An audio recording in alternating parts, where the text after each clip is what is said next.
Thank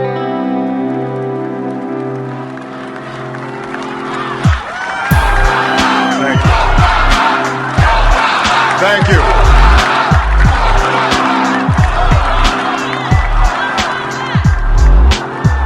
My fellow citizens, I stand here today humbled by the task before us, grateful for the trust you have bestowed, mindful of the sacrifices borne by our ancestors. I thank President Bush for his service to our nation.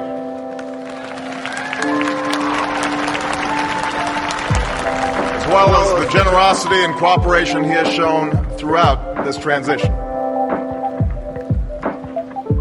44 Americans have now taken the presidential oath.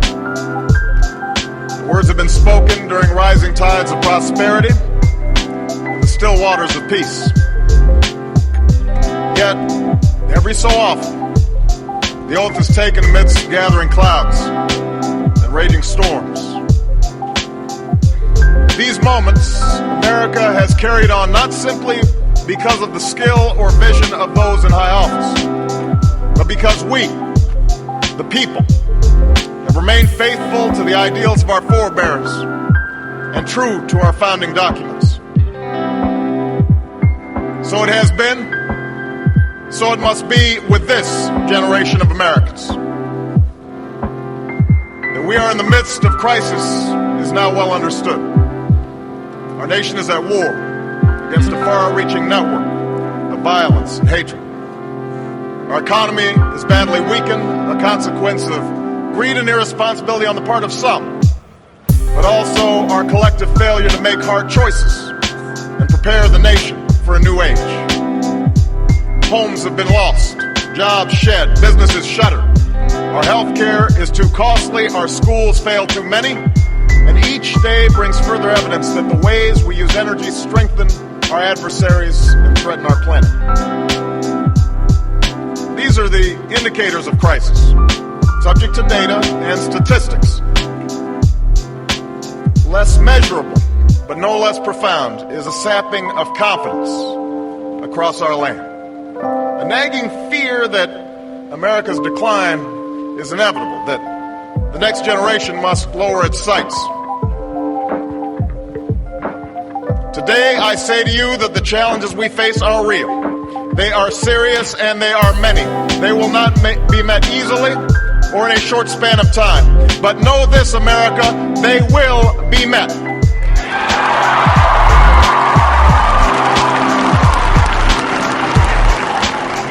On this day, we gather because we have chosen hope over fear, unity of purpose over conflict and discord. On this day, we come to proclaim an end to the petty grievances and false promises, the recriminations and worn-out dogmas that for far too long have strangled our politics. We remain a young nation, but in the words of Scripture, the time has come to set aside childish things. The time has come to reaffirm our enduring spirit, to choose our better history, to carry forward that precious gift, that noble idea passed on from generation to generation, the God-given promise that all are equal, all are free, and all deserve a chance to pursue their full measure of happiness.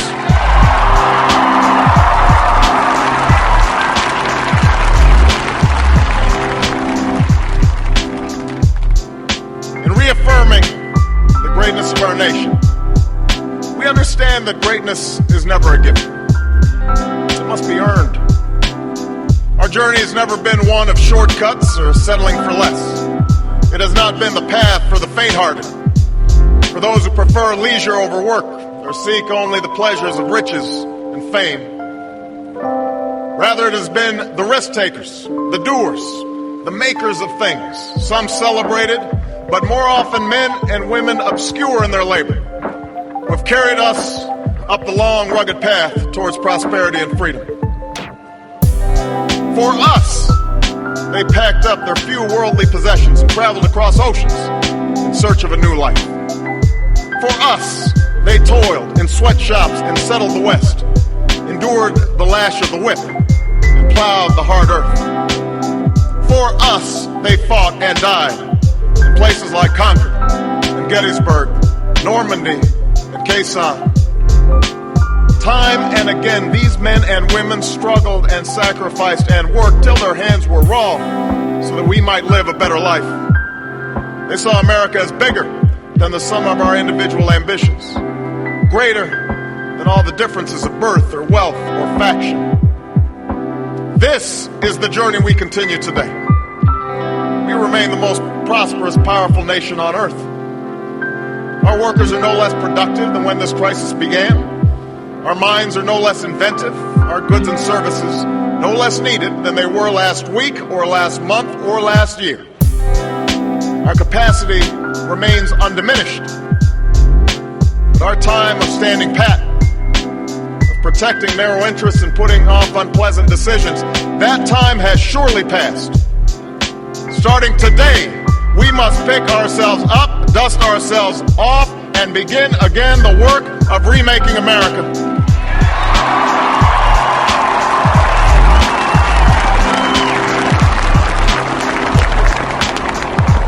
Everywhere we look, there is work to be done.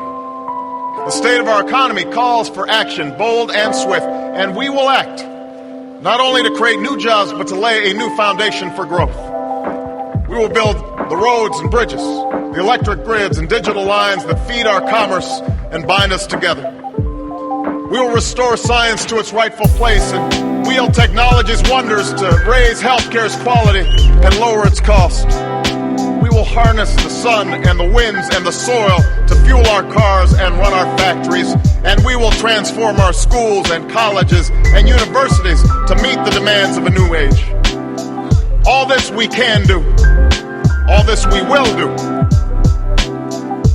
Now, there are some who question the scale of our ambitions, who suggest that our system cannot tolerate too many big plans. Their memories are short, for they have forgotten what this country has already done, what free men and women can achieve when imagination is joined to common purpose and necessity to courage. What the cynics fail to understand is that the ground has shifted beneath them, that the stale political arguments that have consumed us for so long no longer apply. The question we ask today is not whether our government is too big or too small, but whether it works, whether it helps families find jobs at a decent wage, care they can afford, a retirement that is dignified. Where the answer is yes, we intend to move forward. Where the answer is no, programs will end. And those of us who manage the public's dollars will be held to account to spend wisely, reform bad habits, and do our business in the light of day, because only then can we restore the vital trust between a people and their government. Nor is the question before us whether the market is a force for good or ill. Its power to generate wealth and expand freedom is unmatched. But this crisis has reminded us that without a watchful eye, the market can spin out of control. The nation cannot prosper long when it favors only the prosperous. The success of our economy has always depended not just on the size of our gross domestic product, but on the reach of our prosperity, on the ability to extend opportunity to every willing heart. Not out of charity, but because it is the surest route to our common good.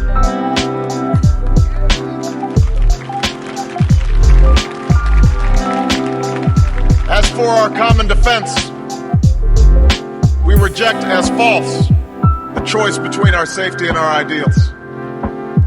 Our founding fathers, faced with perils that we can scarcely imagine, drafted a charter to assure the rule of law and the rights of man, a charter expanded by the blood of generations. Those ideals still light the world, and we will not give them up for expedience sake. And so, to To all the other peoples and governments who are watching today, from the grandest capitals to the small village where my father was born, know that America is a friend of each nation and every man, woman, and child who seeks a future of peace and dignity, and we are ready to lead once more.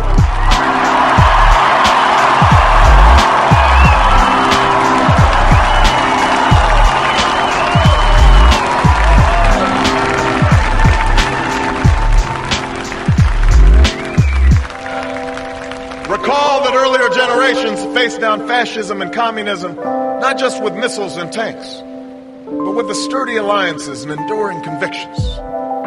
They understood that our power alone cannot protect us, nor does it entitle us to do as we please. Instead, they knew that our power grows through its prudent use. Our security emanates from the justness of our cause, the force of our example, the tempering qualities of humility and restraint. We are the keepers of this legacy. Guided by these principles once more, we can meet those new threats that demand even greater effort, even greater cooperation and understanding between nations. We will begin to responsibly lead Iraq to its people and forge a hard-earned peace in Afghanistan. With old friends and former foes, we will work tirelessly to lessen the nuclear threat and roll back the specter of a warming planet. We will not apologize for our way of life, nor will we waver in its defense. And for those who seek to advance their aims by inducing terror and slaughtering innocents, we say to you now that our spirit is stronger and cannot be broken. You cannot outlast us, and we will defeat you.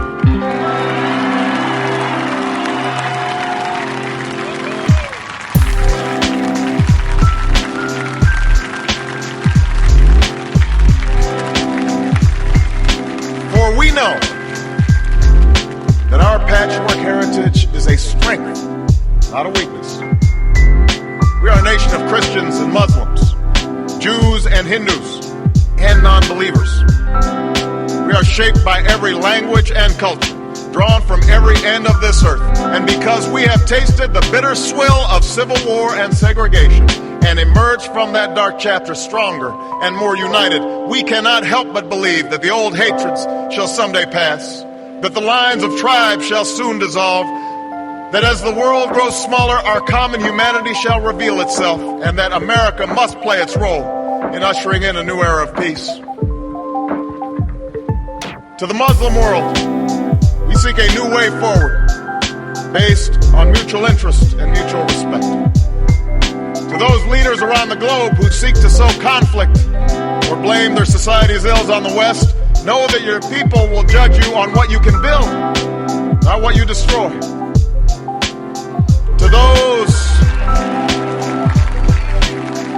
To those who cling to power through corruption and deceit and the silencing of dissent, know that you are on the wrong side of history, but that we will extend a hand if you are willing to unclench your fist.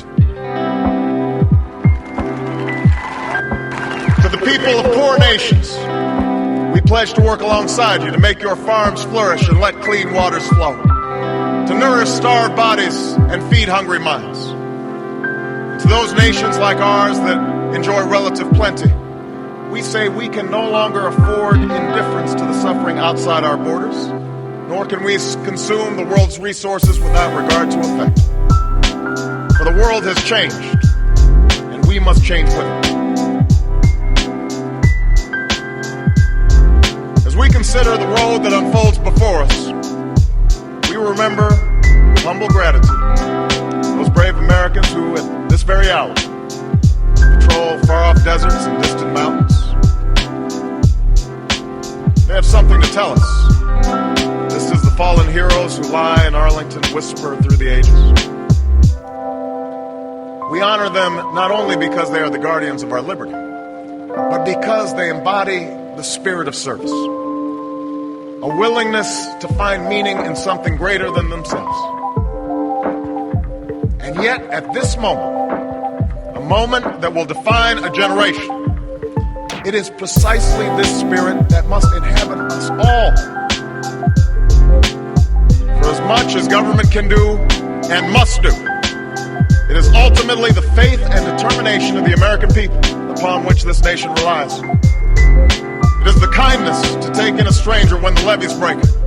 The selflessness of workers who would rather cut their hours than see a friend lose their job, which sees us through our darkest hours. It is the firefighter's courage to storm a stairway filled with smoke, but also a parent's willingness to nurture a child that finally decides our fate.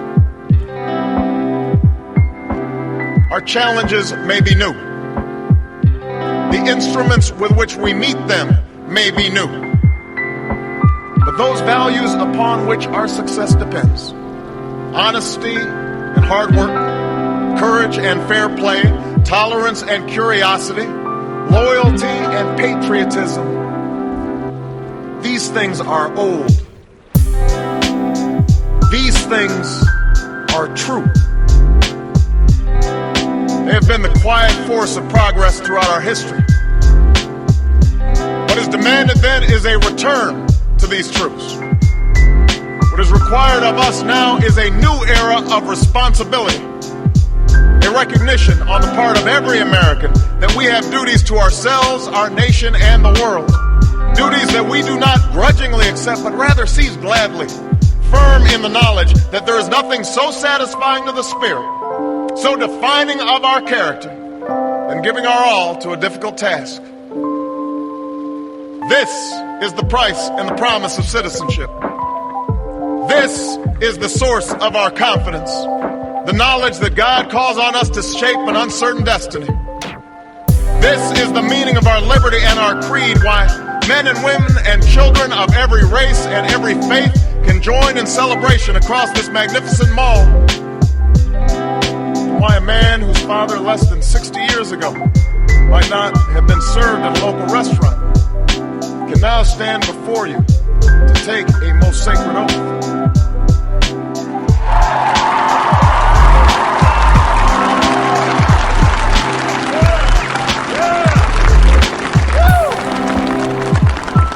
So let us mark this day with remembrance of who we are and how far we have traveled.